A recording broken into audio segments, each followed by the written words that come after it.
Pekir bolsa her bir kişi ve peygamberinin ümmeti dep cevap verdi.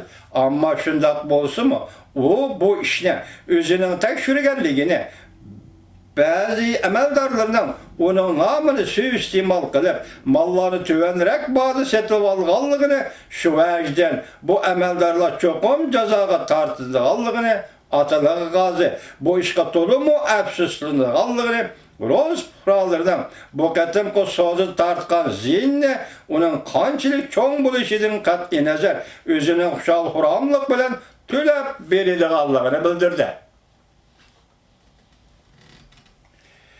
Taşkent bu meseleye dair türlük ehvallar üstünde məsləhətləşki bir komissiya evetti.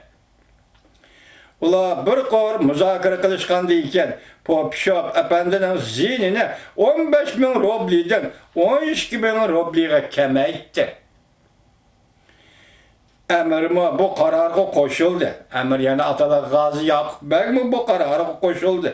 Şunun bilen bir kança ay ötken keyin Popşok efendi elike pulunu tapşırıp aldı.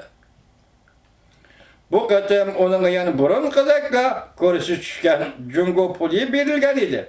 Bazı şundak hesaplaşkaklıkmız ki bu işlerin hemisi Popşok efendinin Popşip efendinin puluğu aldın ala yaxşı planlap kurulgan tuzak idi. Bunun hemisi Popşip efendinin yoluğa aldın ala yaxşı planlap kurulgan tuzak idi. Rus sözgərlərindən Qaşqargı bolğan qızıq işini Sovutuş yoludaki sistemlik planının mühim bir terkibi kısmıydı. Yallah! Atır Asiya'dan bir adam çıktı ki ne şu vakti ey vatandaşlar ey. Yakup Bey, Atalı Gazi. Onun üstüge Rusya hükümeti onun Ağrutku'da geçiriyorlar, üçük gitmişken. Ağrutku'da hiç kandak ayıp tapalmaydı. Çünkü Yakup Bey Epslan kanalda bu vakanın bütün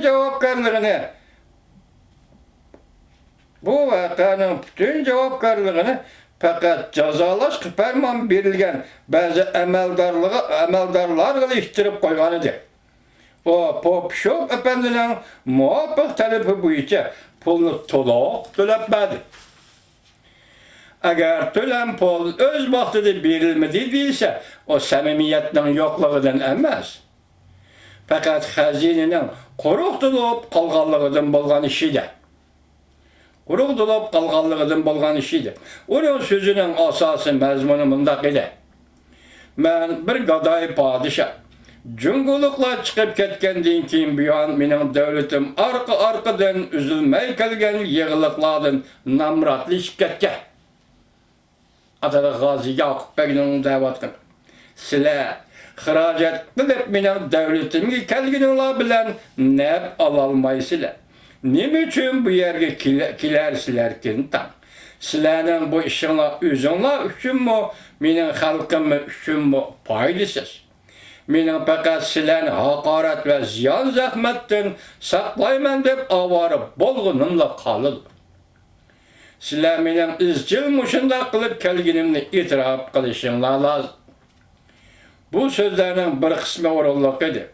G'ulji taraf bu gapga toza ishonmaydi. Çünkü G'ulji rostlar turibdi-ku. Ishonmaydi. U yerda chataqlar chiqsa amirdan ko'radi. Amma Yakup Bey ularning ayni vaqtda Sharqi Turkistonni Uyg'uristonni echish uchun ko'rsatgan qizg'inligiga sovuq suv chekishda muvaffaqiyat qozongan edi.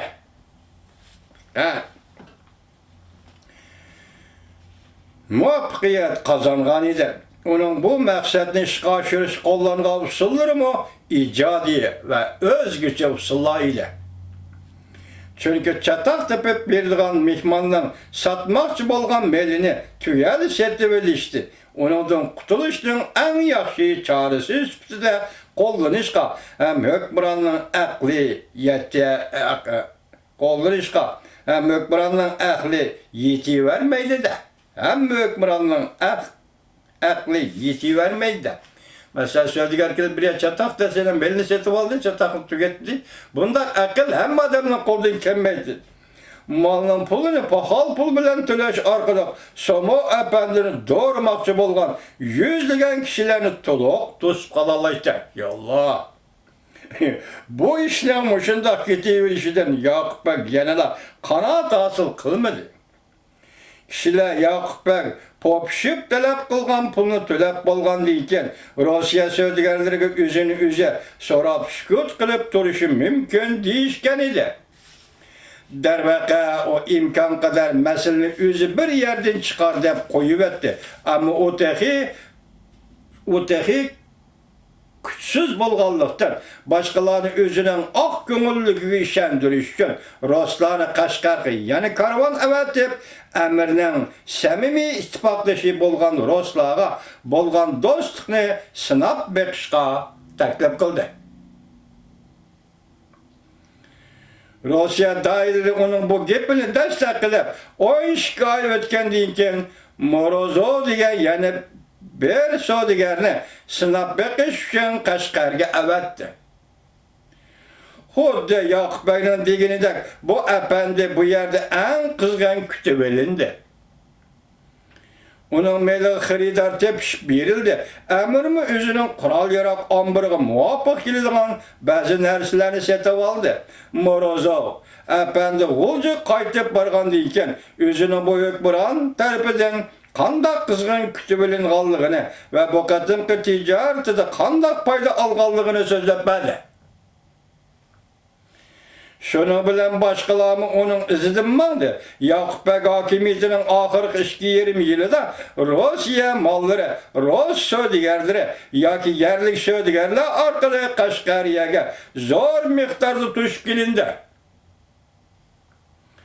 Ama bunda sodunun bazıları siyasi ufukta payda bolgan kara bulutla tüpeyliden pat pat kasatlış kalattı. Ruslarımız Soğud'un başka oylığını da bayağı payda alalmadı.